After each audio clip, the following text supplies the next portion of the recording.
So, you're building a character and you're interested in walking a little on the wild side. You want somebody that's tough and resilient, with a sense of humanity rooted in their bones, but have a love for fighting in their blood. You guessed it, today's Handbooker Helper is all about half-orcs for 5th edition Dungeons & Dragons. Don't know how to play? We'll show you the way. Handbooker Helper. Handbooker Helper. Let's get something out of the way.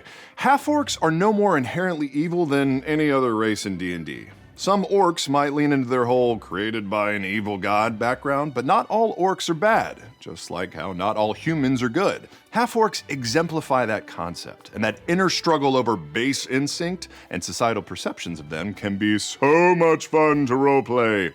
They do, however, tend to lean a little more chaotic, so it's less likely that Roguth over here is going to be lawful good. But then again, you never know, do you? A lot of a half-orc's personality traits are going to depend on whether they grew up around orc tribes or in human settlements. Did they spend their childhood fighting within their clan for food or even just amusement?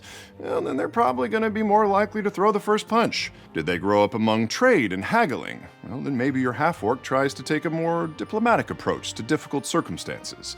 Half-orcs tend to feel things very strongly, whether it's rage or joy or sadness, and they can be quick to react when their emotions are always at an 8 or higher. But enough about emotions and the battle of good and evil. Let's get to those sweet stats, baby. Half-orcs receive a +2 to their strength and a +1 to their constitution, making them ideal fighters and barbarians.